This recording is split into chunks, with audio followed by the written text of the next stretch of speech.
Una buona giornata, buon sabato, ultimo sabato prima di Natale, quindi tanti gli appuntamenti, ma tante anche la cronaca, tanta la cronaca nel nostro territorio e tanta la politica. Noi dalla politica partiamo in questa giornata perché è della serata di ieri il pronunciamento del Tribunale di Palermo sul caso Open Arms. Matteo Salvini, allora Ministro dell'Interno, assolto perché il fatto non sussiste. Naturalmente c'è stata da ieri sera e poi prosegue oggi una pioggia di reazioni sia dal centrodestra, che naturalmente esulta, in particolare la Lega di cui ovviamente è leader Salvini, sia dal centro-sinistra. Allora io darei subito la linea in diretta da Padova alla nostra Valentina Visentin, che si trova con il sottosegretario alla giustizia Ostellari. Buongiorno Valentina, buongiorno al tuo ospite.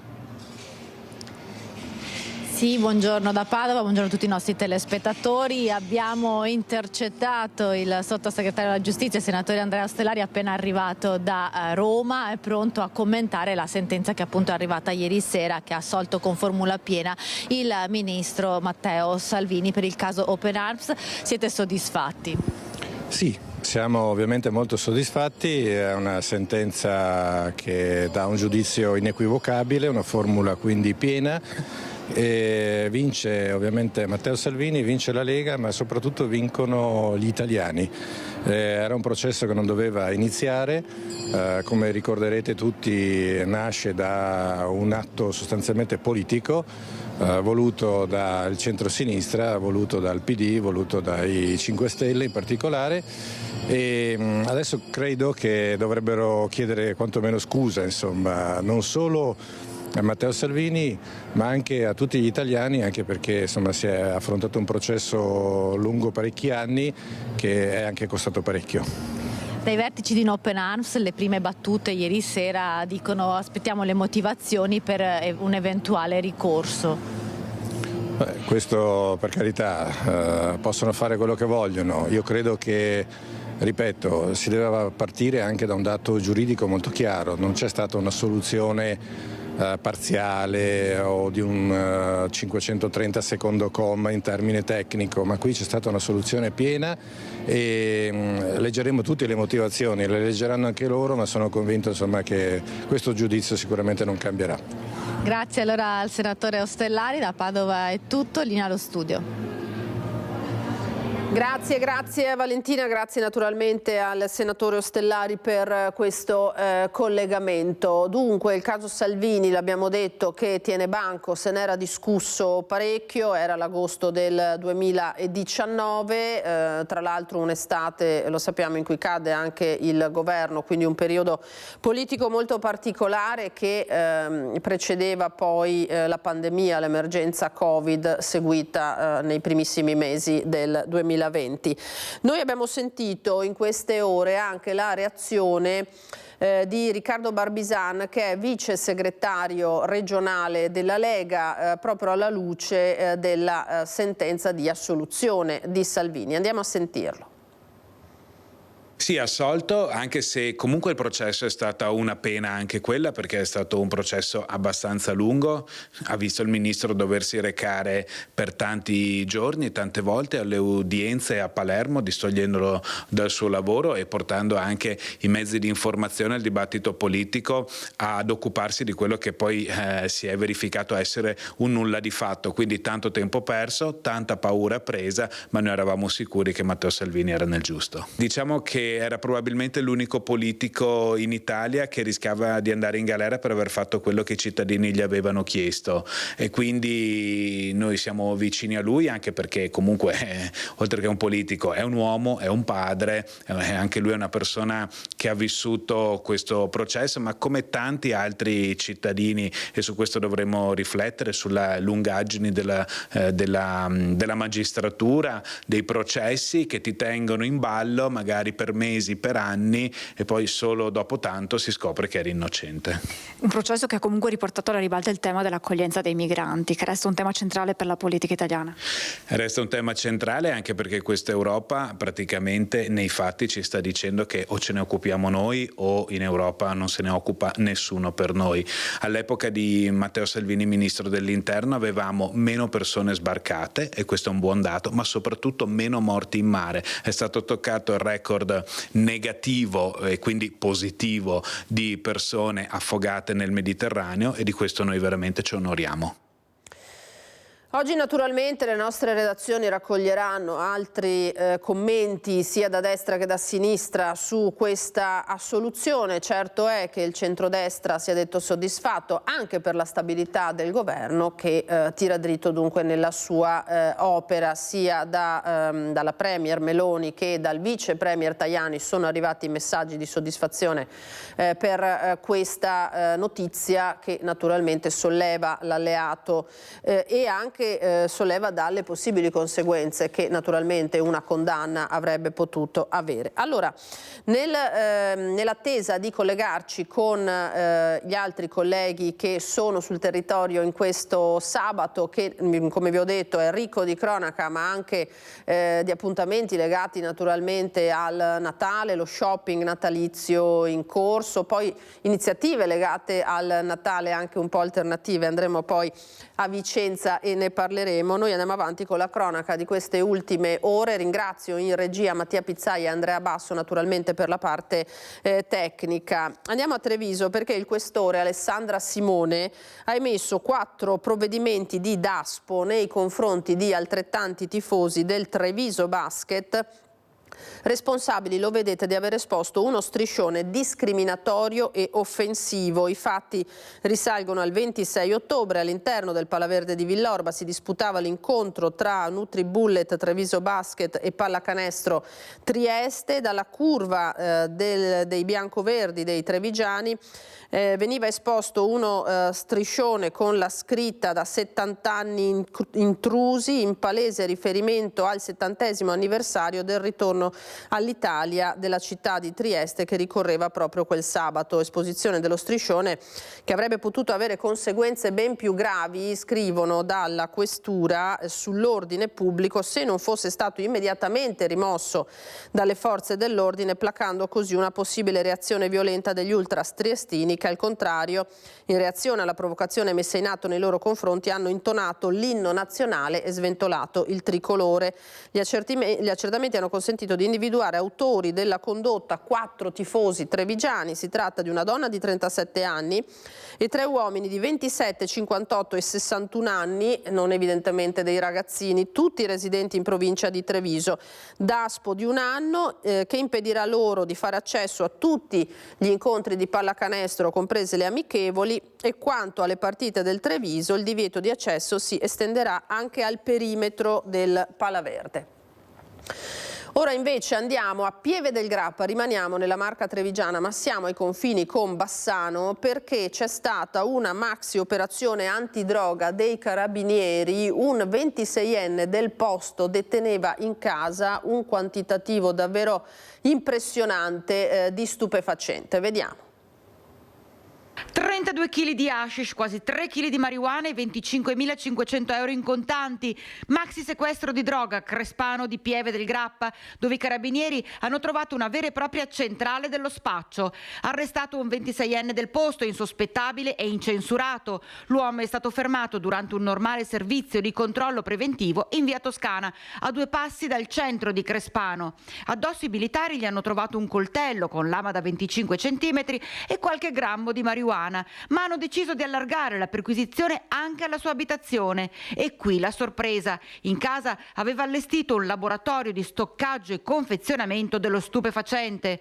Sotto sequestro la droga, il denaro ritenuto provento dell'attività illecita, oltre a 2 bilancini di precisione e materiale per il confezionamento. Al vaglio degli inquirenti anche alcuni taccuini che il 26enne avrebbe utilizzato per segnare tutti i movimenti di denaro e droga in entrata e uscita. Questi saranno fondamentali per riuscire a risalire anche al giro di clienti e assuntori. Il giovane si trova rinchiuso nel carcere di Treviso.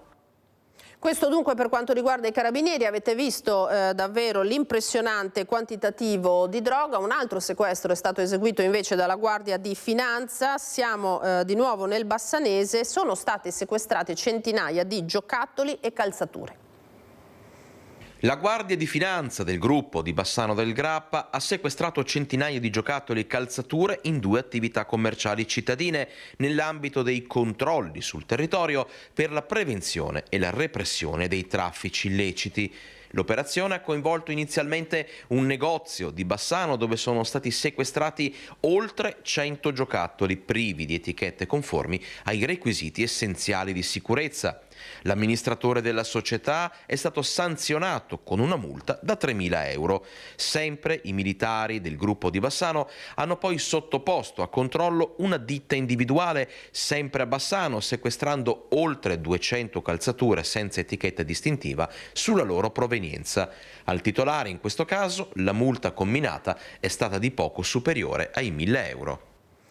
Rimaniamo nel Vicentino con una vicenda di tutt'altro genere. Aggredisce la fidanzata e prende a calci e morsi gli agenti intervenuti. È stato arrestato un cittadino romeno. Andiamo a sentire. Un uomo cittadino romeno è stato denunciato per aver aggredito la fidanzata ed arrestato per violenza pubblico ufficiale. Gli agenti sono intervenuti dopo che al 113 era giunta una segnalazione di una lite tra una donna e un uomo e che quest'ultimo aveva spinto la vittima facendola cadere a terra. Al loro arrivo i poliziotti si sono visti affrontare dall'uomo in evidente stato di ebbrezza alcolica in maniera particolarmente violenta, venendo aggrediti prima a voce, poi con morsi e calci. Pertanto è stato immobilizzato e portato in questura, dove è stato arrestato per violenza pubblico ufficiale. Uno degli agenti ha riportato escoriazioni varie con prognosi di 7 giorni. Il giovane è stato anche denunciato per l'aggressione alla fidanzata, che ha riferito di essere stato oggetto di comportamenti violenti da parte dello stesso uomo anche in altre circostanze, ma di non voler al momento sporgere querela. Il questore, valutata la gravità del comportamento dell'uomo e la pericolosità sociale, ha emesso nei suoi confronti un ammonimento, un avviso orale, un divieto di ingresso e stazionamento presso tutti gli esercizi pubblici della provincia di Vicenza per 3 anni.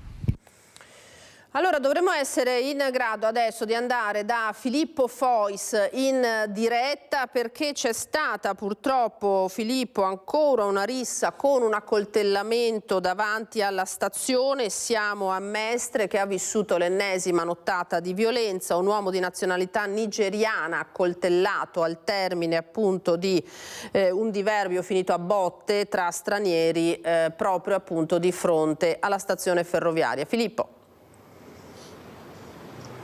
Sì, buongiorno Lina, buongiorno ai telespettatori di Rete Veneta. Ci troviamo proprio sul posto perché alle nostre spalle, dall'altra parte della strada, è il luogo in cui ieri notte è avvenuta questa aggressione. Possiamo dire che il cittadino nigeriano sta bene, non è in pericolo di vita, cioè sta bene compatibilmente naturalmente con quello che ha subito. I suoi aggressori si sono dileguati. Noi siamo con Matteo D'Angelo, che non solo è avvocato ma è anche un attivista di Riprendiamoci la città. Buongiorno. Tra l'altro lei è stato tra gli organizzatori della famosa marcia all'indomani. La prima marcia e poi anche quella dopo la morte di Giacomo Gobbato. Sì. Cos'è cambiato? Giacomo Gobbato è il giovane, lo ricordiamo, che ha perso la vita cercando di aiutare una persona che stava venendo derubata in Corso del Popolo. Da allora, dopo questa marcia, noi continuiamo a dare queste notizie che purtroppo parlano di una città in cui la sicurezza è molto poca. Sì, la morte di Giacomo Gobbato non è stato un evento isolato, è stato un evento isolato in quanto come fatalità dell'evento, ma gli accoltellamenti sapevate che insomma, e sappiamo che si succedevano ormai da tempo. Però Giacomo ha dimostrato e ha dato un esempio enorme che c'è una popolazione in questa città che non solo non si arrende allo stato di fatto e quindi lavora tutti i giorni per migliorare questa situazione, ma soprattutto non si volta dall'altra parte. Giacomo è morto perché non si è voltato dall'altra parte. E qui però è successo nuovamente, nel senso che anche un altro accoltellamento come quello non solo quello di Cosimo. Cosimo è un lavoratore, un ristoratore proprio sotto casa mia, che conosceva Giacomo, anche lui è accoltellato perché anche lui non si è voltato dall'altra parte per difendere dei ragazzi che sono stati aggrediti, perché anche loro a volta non si erano voltati dall'altra parte perché erano intervenuti qualche ora prima per sedare una rissa. Questi litiganti poi li hanno riconosciuti e li hanno aggrediti nel ristorante di Cosimo. Quindi c'è una città che è in fermento e sta cercando di riprendersela effettivamente nella vita di tutti i giorni, di non voltarsi dall'altra parte, di lottare contro le giustizie, ma ci troviamo accoltellati, cioè rischiamo non solo di... E mi diceva prima, non è una questione di forze dell'ordine, le forze dell'ordine intervengono, ma è più, bisognerebbe agire a monte. Ormai sono 2 anni che lo diciamo, e soprattutto le proposte non solo della rete ma anche delle varie organizzazioni, associazioni, dei comitati che la animano, sono finalizzate ad arrivare nella prevenzione, cioè si deve intervenire nella prevenzione, cioè queste situazioni devono essere prevenute, devono essere evitate, perché abbiamo visto che la repressione da sola non basta, cioè noi possiamo mettere quante forze dell'ordine vogliamo per catturare chi accoltella qualcun altro, noi possiamo dotare la magistratura di quanti strumenti vogliamo per punire chi compie l'atto, ma noi dobbiamo evitare che l'atto sia compiuto, e l'atto sia compiuto si evita non solo mettendo più forze dell'ordine in strada, ma anche creando le situazioni sociali, economiche, lavorative perché le persone non siano in questa situazione, e quindi si deve intervenire sul tessuto sociale che ormai è disgregato.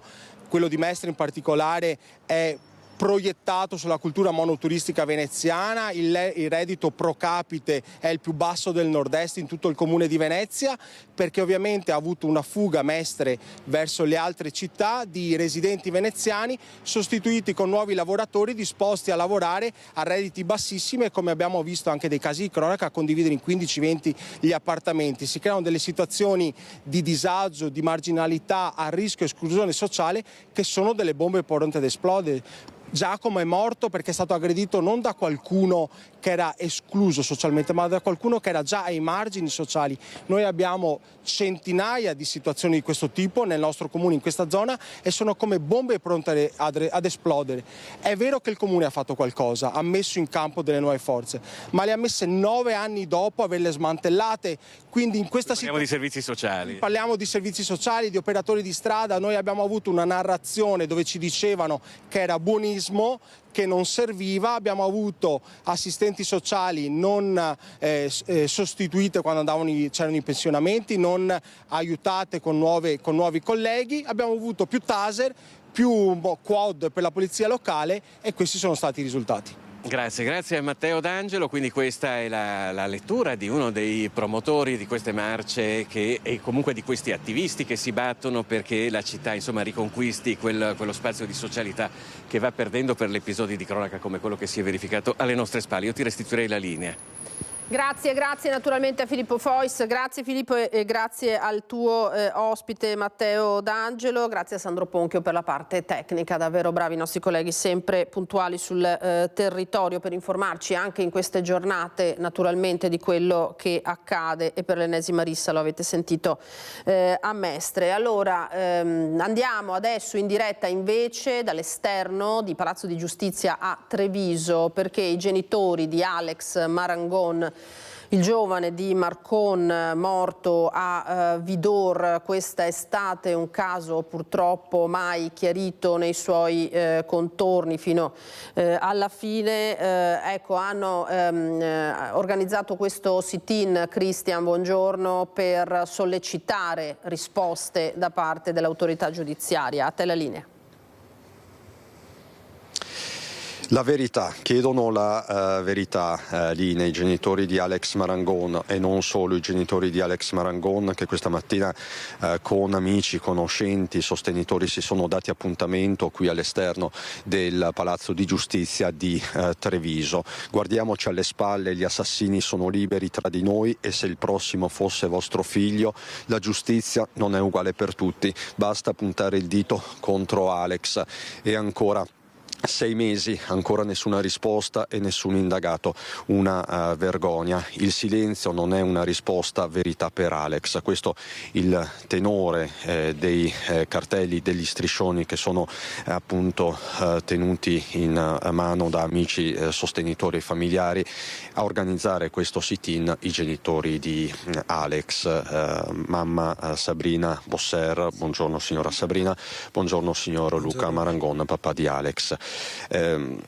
È inutile ritornare sulla vicenda, la conoscete tutti, la conosciamo tutti. Parliamo di un caso irrisolto, sono passati quasi 6 mesi dal ritrovamento di Alex il 2 luglio scorso sull'isolotto, su quell'isolotto di Ciano del Montello, la sparizione 3 giorni prima, nella notte tra il 29 e il 30 giugno, dall'abbazia di Vidor, dove era in corso quello che è stato definito fin dall'inizio un rito sciamanico. 6 mesi sono passati, 6 mesi senza risposte di fatto. Siamo all'accusa dell'inizio, un fascicolo aperto per omicidio volontario, ma nessun indagato, e questo chiaramente a voi genitori fa riflettere, fa pensare. A noi fa tanta rabbia che non ci siano indagati, perché comunque lì è successo qualcosa lì dentro, e non fuori come all'inizio tutti volevano far credere, e quindi bisogna che venga fuori un colpevole, perché Alex non è morto di droga, è stato ucciso, e questo viene fuori dall'esame del medico legale, quindi voi di questo siete convinti? Alex è stato ucciso? Certo. Secondo noi non si è suicidato, non è stato un incidente, è stato ucciso, è stato picchiato, non è morto annegato come volevano far credere, quindi bisogna che vengano fuori i colpevoli, bisogna che ci siano degli indagati, non si può nascondere questo. E quindi oggi voi che cosa chiedete alla Procura? Siete qui davanti al Palazzo di Giustizia, che cosa chiedete appunto alla Procura trevigiana? Verità e giustizia. Alex deve avere almeno questo. I responsabili devono pagare per ciò che è successo, e speriamo che abbiano una svolta queste indagini, perché l'esame tossicologico sembra una farsa, 6 mesi e non siamo ancora a niente. Ecco, tra l'altro esame tossicologico che non è stato ancora reso noto, nel senso che sarà ufficializzato con ogni probabilità, pare, a gennaio. Per il momento sono emersi dei dettagli come la positività per esempio alla cocaina, ma su questo lei, Luca, ha sempre avuto una posizione netta. Sì, Alex era contrarissimo, anzi scoraggiava alcuni amici e colleghi che ne facevano uso, proprio non ne voleva sapere di quelle sostanze. Quindi questo significa che cosa? Significa che qualcuno gliel'ha messa in mezzo, qualche intruglio lì, e quindi è inutile che qualcuno faccia scrivere sui giornali forse era drogato, e forse gli è stata data lì invece, sicuramente, perché Alex non è andato lì per drogarsi, è andato lì per curarsi, per fare queste cerimonie, per stare meglio. Per curarsi, dice lei. Gli hanno fatto passare il messaggio che poteva essere utile a curarsi, sia interiormente sia fisicamente, ma lui anche realmente ne traeva vantaggio. Cioè lui ci credeva a questa pratica. Credeva molto. Le prime 2 volte è tornato a casa soddisfatto, dicendo di aver trovato i benefici sia interiormente che fisicamente. Voi eravate scettici, però insomma lui vi rassicurava. Lui ci rassicurava, perché comunque a lui qualcuno lo rassicurava che queste pratiche erano sicure, che facevano bene. Purtroppo si è fidato delle persone sbagliate. Soprattutto ci diceva che c'era qualcuno sempre di vigile, qualcuno che garantiva la sicurezza, ma dove erano queste persone? Fatto sta che è da 6 mesi che se ne parla, c'è come una cappa di silenzio, voi dite, su tutta questa vicenda. Senta signora Sabrina, prima le ho chiesto, ma qualcuno si è fatto avanti in questi mesi? Lei mi ha parlato di una persona sola. Una persona sola si è fatta avanti, io non so se si è fatta avanti per mettere le mani avanti, per giustificare. Era una persona che c'era lì quella sera, lui ha detto che non ha visto niente. Lui ha detto non ha visto niente, lui ha detto che è stato comunque dentro, però a questo punto parlo, intanto non c'è più niente da nascondere. Fuori c'erano comunque 4 o 5 persone, è successo qualcosa fuori e questo Zuia gli è stato di aiutare le ricerche, anzi gli hanno detto di rientrare in chiesa. Gli hanno detto state tutti dentro. Io ho anche detto, ma tu che hai 60 anni stai dentro 3 ore, quando sai che fuori c'è Alex, è successo qualcosa, stai dentro 3 ore senza preoccuparti. Quindi a 6 mesi di distanza quasi restano tanti troppi interrogativi e su questi voi vi concentrate. È una setta alla fine, tutti stanno zitti, c'è omertà e uno si protegge con l'altro. Lei, signora Sabrina, che cosa chiede alla procura di Treviso, perlomeno di essere incontrata, mi prego capire? Io vorrei parlare col procuratore, voglio capire a che punto sono le indagini, voglio capire cosa stanno facendo. Mi sembra il minimo, dopo 6 mesi, avere queste risposte. Mi sembra il minimo e non vorrei che succedesse come è successo a Marco Cestaro. È stata qui la mamma prima, ha detto battetevi perché a mio figlio è stato nascosto tutto, è stato passato per suicidio quando tutte le prove dicevano il contrario, quindi battetevi per Alex e io non voglio che succeda come è successo a mio figlio, ha detto. Quindi lei lancia un messaggio che va oltre anche Alex, servono più controlli nei confronti di questo fenomeno, di queste che lei chiama sette. Certo che servono i controlli, è una cosa, stiamo scoprendo che è una cosa grande, è la punta di un iceberg questo. Io non pensavo che fosse così diffusa in Italia e bisogna fare qualcosa per fermare queste cose. Ma se io spero che venga fuori anche la procura qualcosa, perché se tutto passa così sotto banco e passa come se fosse stata fatta una festa qualsiasi, non verranno mai fermate.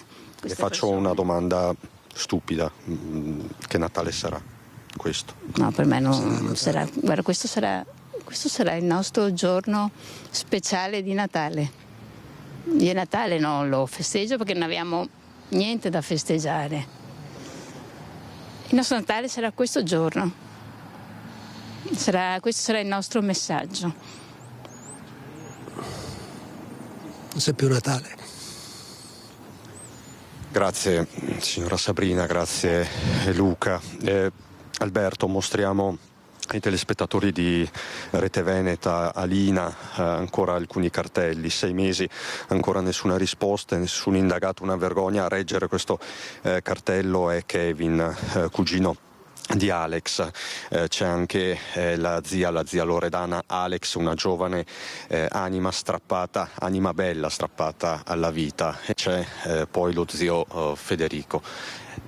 Le chiedo un pensiero, signor Federico.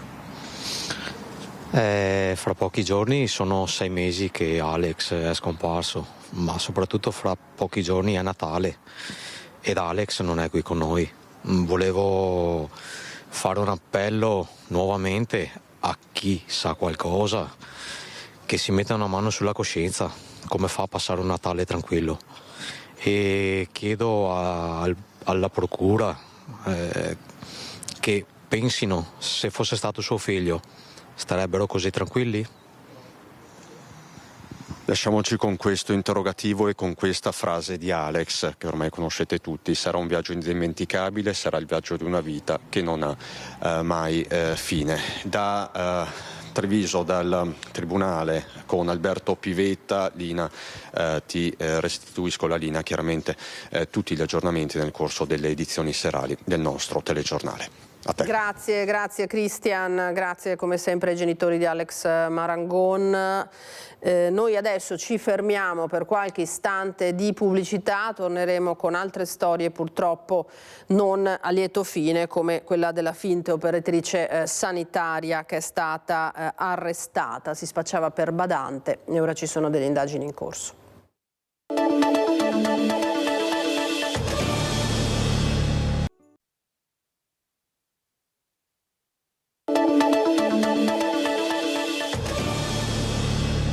Eccoci di nuovo in diretta Focus TG, ben ritrovati. Allora andiamo avanti con la cronaca, con il caso appunto della finta badante che si fingeva in grado di accudire degli anziani e invece purtroppo li stordiva con psicofarmaci acquistati in farmacia. La donna è stata arrestata, è accusata per il momento della morte di un'anziana, di 4 tentati omicidi, rapina, autoriciclaggio e spaccio di medicinali. Siamo a Vicenza. Pesanti le accuse nei confronti della 46enne Paola Pettinà, arrestata dai carabinieri del comando provinciale di Vicenza. Omicidio, tentato omicidio di altre 4 persone, tutte con dimora nel Vicentino, alle quali aveva prestato assistenza a domicilio somministrando dei sovradosaggi di medicinali ad azione neurodepressoria che in alcuni casi non erano inseriti nella terapia prescritta dai medici.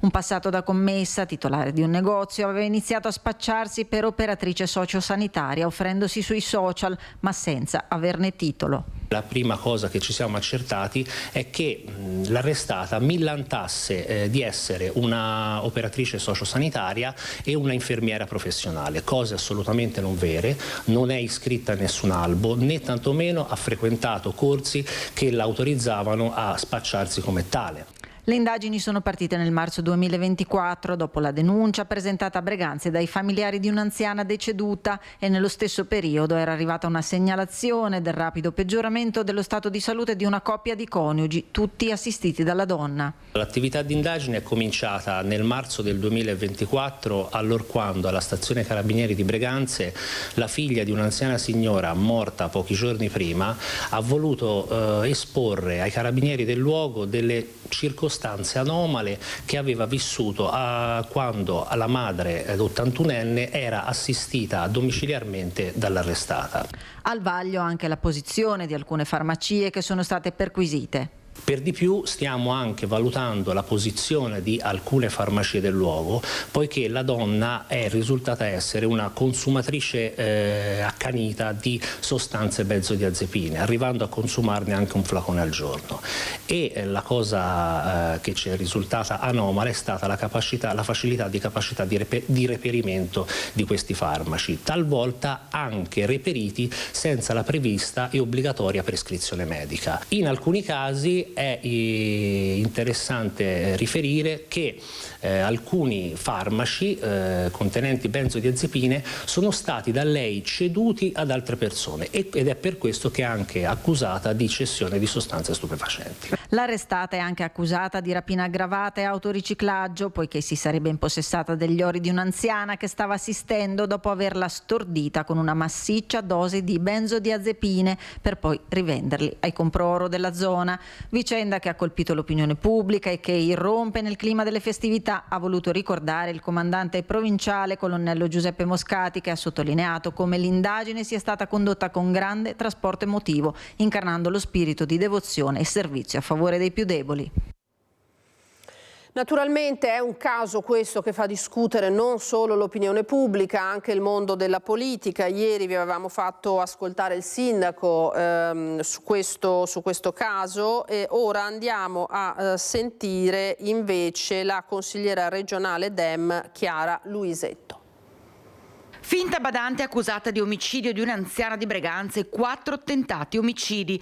Una situazione che oltre ai risvolti penali ha avuto una pesante ricaduta sociale e la consigliera regionale Dem, Chiara Luisetto, chiede che chi di competenza si assuma le proprie responsabilità perché questa terribile vicenda ha ripercussioni molto più ampie. Da un lato la riflessione che viene da fare è qual è la situazione delle persone lasciate sole davanti a un mercato, all'universo degli assistenti familiari di fronte ai quali non hanno gli strumenti, non sono nelle condizioni di capire quali siano i titoli, quali sia la professionalità vera.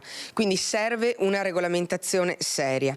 Dall'altro lato qual è la struttura delle risposte di prossimità alle quali le famiglie sono esposte. Sempre meno medici in medicina generale, ore insufficienti di assistenza domiciliare, distretti che nel tempo sono stati svuotati da una politica regionale miope. Tutto questo oggi presenta il conto e con questo conto dovremo ragionare alla vigilia dell'apertura di case di comunità per le quali non bastano i muri, ma dovremo capire chi lavorerà all'interno e come dare supporto e sostegno ai caregiver familiari, dare forza alle risposte di prossimità. C'è tanto lavoro da fare e lo svuotamento del sistema primario delle cure di questi anni ci lascia davvero tanto lavoro da svolgere. La Regione ha un ruolo fondamentale qui.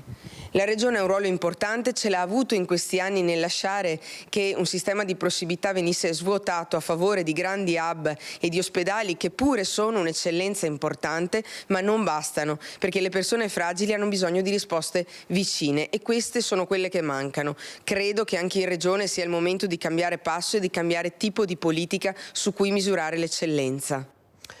A Treviso adesso, per tornare sul tentato omicidio di via Castel Menardo, sta proseguendo anche in queste ore l'attività della squadra mobile di Treviso per rafforzare il quadro probatorio. Sono 10, lo sappiamo, gli indagati, sommozzatori alla ricerca degli effetti personali della vittima. I sommozzatori di Venezia hanno scandagliato il Sile, sono intervenuti insieme ai poliziotti in una precisa zona lungo via Sile Mattei nei pressi della stazione delle Corriere, accertamenti che avrebbero lo scopo di blindare il quadro probatorio sull'aggressione al 22enne terminata in tentato omicidio. La giovane vittima si trova ricoverata all'ospedale Cafoncello in prognosi riservata. Il ragazzo è stato colpito con un fendente al collo che gli ha procurato una profonda ferita, non solo perché sarebbe stato anche picchiato a sangue ed avrebbe contusioni ed ematomi gravi in varie parti del corpo. I giovani coinvolti in questo grave fatto di sangue sono 10, tra i 16 e i 19 anni, la metà sono minorenni. Indagini che sono coordinate quindi dalla Procura di Treviso e dall'autorità giudiziaria minorile. Dopo le perquisizioni scattate nell'abitazione di 8 ragazzi coinvolti nel fatto, sono scattati gli accertamenti lungo il Sile. I sommozzatori hanno cercato alcuni effetti personali della vittima. Al 22enne erano stati portati via il cellulare e il portafoglio. Forse i ragazzini hanno raccontato di averli gettati nel fiume. Da qui le verifiche. I ragazzi a vario titolo dovranno rispondere di tentato omicidio e rapina, un fatto che ha sconvolto l'intera comunità e che è maturato nel mondo della droga. Un cerchio che si sarebbe chiuso sul fronte del numero dei giovani coinvolti, ora gli accertamenti e le indagini per concludere l'attività investigativa. Una violenza inaudita che inquieta ancor più perché a farla scoppiare sono stati ragazzi molto giovani. E tiene banco in città anche dopo proprio questi fatti la polemica scoppiata dopo la puntata della trasmissione di Rete 4 di Fuori dal Coro. Sui social lo sfogo del sindaco Conte dopo gli attacchi del giornalista Mario Giordano. Conte cita una mail arrivata peraltro al suo indirizzo: mia figlia quella sera era presente, la giornalista avrebbe chiesto ai ragazzi di dire che hanno paura ma loro hanno detto di non averne. Ovviamente si legge ancora quella parte non è andata in onda. Prendo atto in casso ma faccio le mie considerazioni. È perentorio il sindaco Mario Conte che affida ai social lo sfogo dopo le parole, anch'esse espresse via Facebook, dal giornalista Mario Giordano dopo che il primo cittadino aveva annunciato di voler sottoporre alle autorità competenti la puntata della trasmissione di Rete 4 Fuori dal Coro. Sottoscrivo dalla prima all'ultima riga quello che ho detto, continua Conte, quello è un servizio sensazionalistico e non importa se Mario Giordano ha dichiarato che mi credeva più serio, che sono un politico della peggior specie, che ho la coda di paglia. Botta e risposta che non è passato inosservato alle opposizioni. Se da un lato il capogruppo del Partito Democratico Stefano Pelloni esprime solidarietà al sindaco, dall'altro non manca di ricordare quando Mario Conte nel 2015, allora consigliere di minoranza, attaccava proprio su Rete 4 la giunta Manildo, in cui chiedeva: che ci stanno a fare vigili e forze di pubblica sicurezza se poi alla fine i cittadini, per sentirsi sicuri, devono fare da sé? E Pelloni rincara la dose. Il sindaco dice che oggi vuole solo difendere l'immagine della città che ama. Spiace constatare che questo amore sia scoppiato tardi, solo quando è stato eletto sindaco. Solidarietà, ma anche l'attacco dunque all'amministrazione che per la minoranza poco sta facendo per i giovani. Compatto il centro-sinistra al Consiglio Comunale, a far rumore il silenzio di Fratelli d'Italia, mai intervenuti nell'ultima seduta a Palazzo dei 300. Ma è la guerra con la trasmissione di Mario Giordano a tenere banco, ed è lo stesso Conte nel suo post a raccontare: ci tengo a citare una mail che ho ricevuto al mio indirizzo istituzionale con nome, cognome e indirizzo di un padre che voleva testimoniare questo fatto. Testuali parole. Quella sera sono rimasto indignato nel sentire che a un certo punto la giornalista avrebbe chiesto espressamente ai ragazzi: potete ora dirmi che avete paura di girare per Treviso per il fatto che ci sono le baby gang? Mia figlia a 16 anni ha risposto che lei paura non ne ha. Tutto è stato ripreso, ma questa parte, come avrà visto, non è apparsa nel programma. Ora, continua Conte, io avrò la coda di paglia, come dice Giordano, ma ho ritenuto giusto riportare questa testimonianza. Non tornerò più sulla questione. Se qualcuno vuole rincarare la dose, lo faccia pure. Io penso solo a Treviso. C'è anche la droga purtroppo che pesa su fatti di questo genere e più volte, l'abbiamo detto, è strettamente collegata anche ai comportamenti di alcuni giovani nel territorio. Ieri il CEIS di Treviso, che si occupa da sempre di dipendenze di salute mentale, ha stilato il suo bilancio di fine anno. Dall'indagine che noi vediamo è che sicuramente è una sostanza che è attenzionata sia da parte dell'opinione pubblica che da parte anche dei ragazzi che noi accogliamo in servizi residenziali.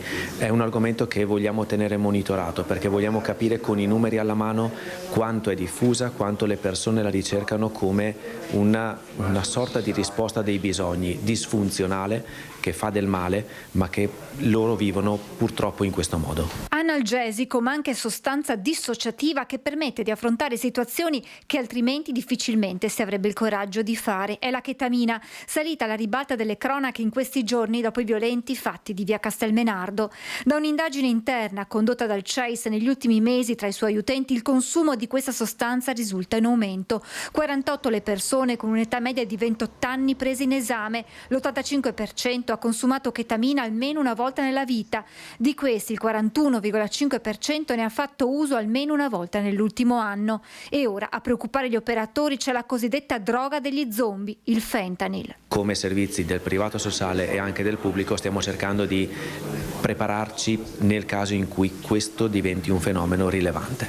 Nel 2024 il CEIS ha accolto nei suoi 6 centri per i servizi residenziali 220 persone tra dipendenza e salute mentale. Da segnalare un aumento dei giovani presi in carico che hanno manifestato una fragilità dal punto di vista psicologico e per la prima volta nei 40 anni di attività del CEIS si è raggiunto il 50% di accessi di donne per consumo di sostanze.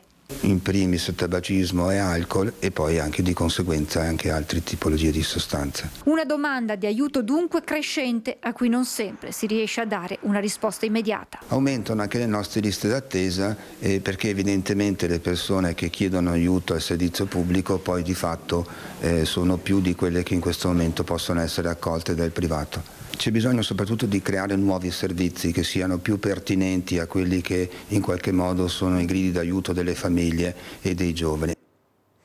Questa dunque avete sentito la testimonianza del CEIS. Vi do un aggiornamento di un fatto di cui vi avevamo dato conto già ieri, e cioè richieste di denaro e minacce agli studenti giovanissimi degli istituti scolastici di Lancenigo da parte di un gruppo di bulli, loro compagni di scuola. Dal comando provinciale dei Carabinieri di Treviso arriva la notizia che sono stati denunciati in stato di libertà 5 minorenni ritenuti responsabili in concorso tra loro loro di una rapina del 15 novembre proprio al campus di Villorba, tutti tra i 15, pensate, e i 16 anni, la vittima uno studente 14enne residente a Mogliano Veneto che mentre si recava a scuola è stato avvicinato dal gruppo. Ulteriori specifiche naturalmente nei servizi di questa sera. Allora noi ci fermiamo ancora per qualche istante di pubblicità, torniamo tra poco con un ospite.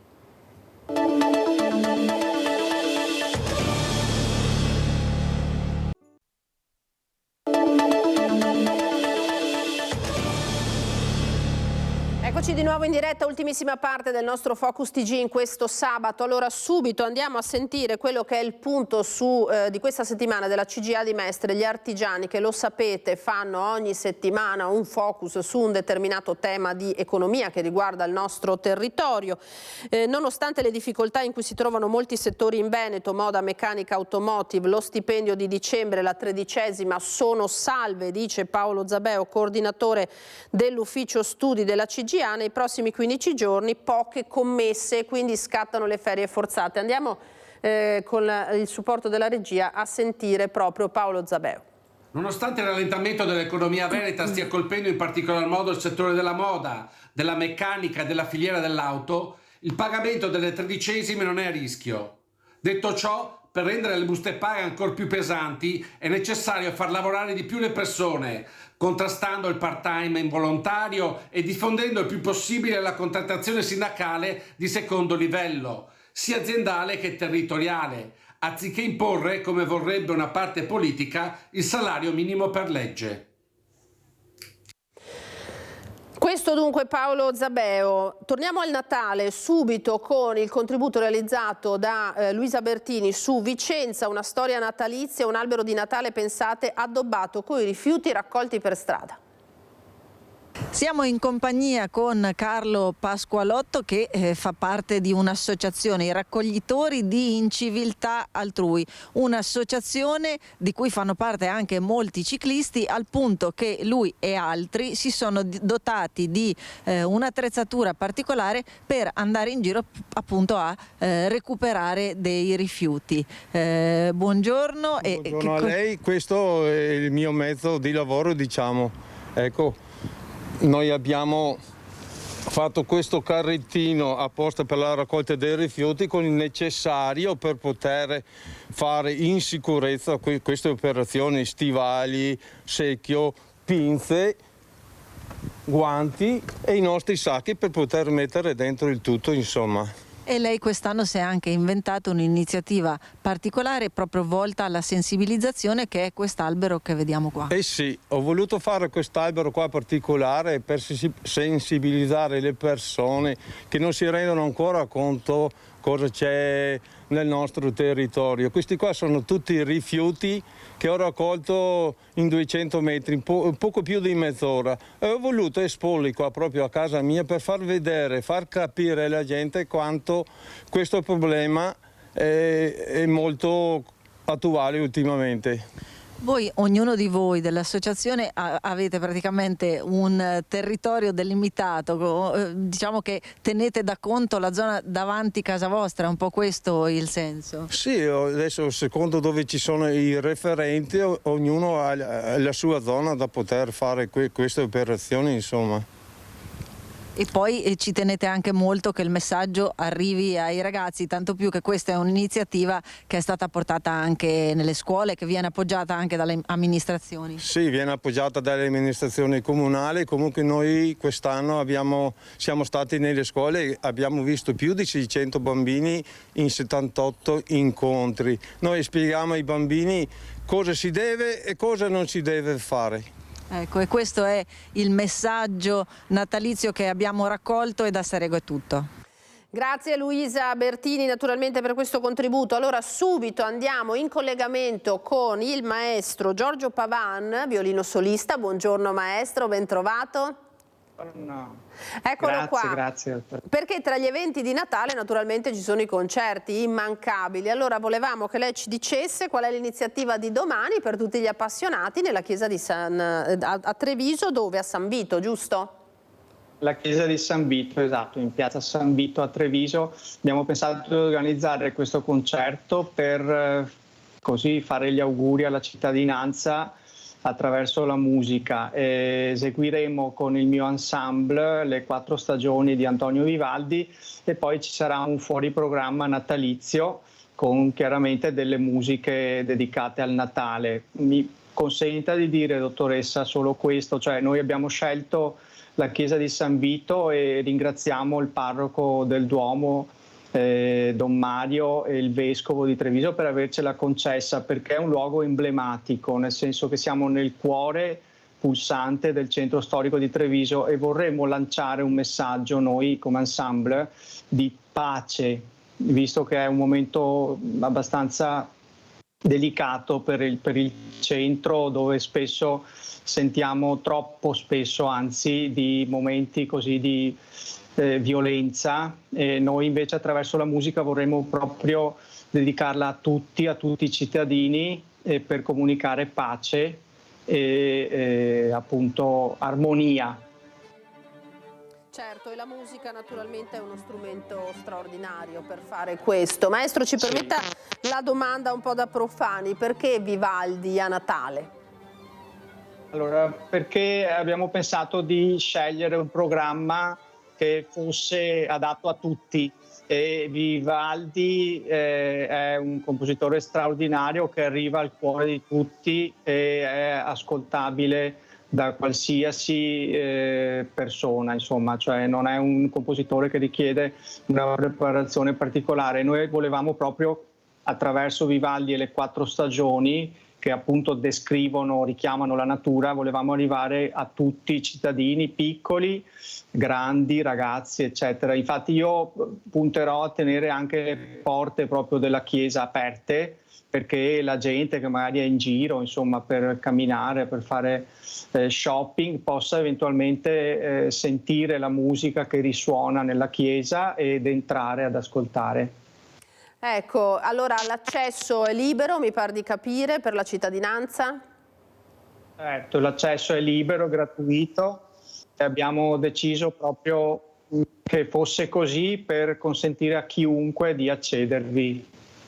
Ecco, tra l'altro appunto voi non siete nuovi a iniziative anche in spazi particolari, no? Noi la ricordiamo aver suonato anche nelle corsie degli ospedali.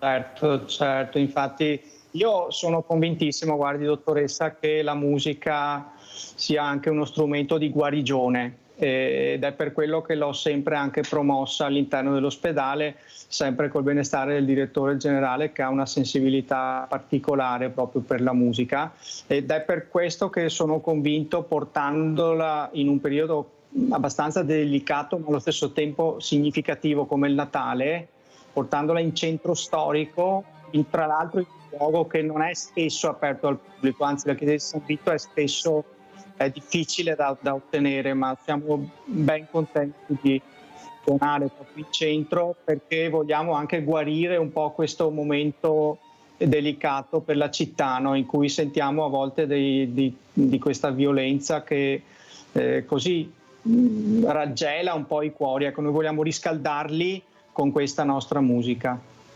Grazie mille. Allora Giorgio, abbiamo detto appuntamento domani pomeriggio alle 17, dunque nella chiesa di San Vito, nell'omonima piazza a Treviso, che è anche l'occasione per fare una bella passeggiata in città. Grazie ancora, grazie, e grazie anche dell'iniziativa al maestro Giorgio Pavan, violinista, l'avete visto. Allora, noi finiamo con un'altra chicca natalizia che arriva proprio da Treviso, perché oggi nella chiesa, naturalmente nel tempio, scusate, mali di stagione, di San Nicolò a Treviso si è riproposto il meraviglioso effetto di luce del solstizio d'inverno, con i raggi che a mezzogiorno vanno a colpire, lo vedete perfettamente, i 6 medaglioni disposti sul lato nord del tempio di San Nicolò a Treviso, un video che ci ha mandato il nostro Lucio Zanato, immancabile naturalmente per questo evento. Vedremo il servizio di questa sera con tutte le immagini e le testimonianze. Allora, noi su queste belle immagini di San Nicolò ci fermiamo qui. Grazie per essere stati con noi, grazie a Mattia Pizzai e ad Andrea Basso in regia. Appuntamento ai telegiornali, all'informazione di questa sera. A voi tutti un buon sabato pomeriggio. Arrivederci.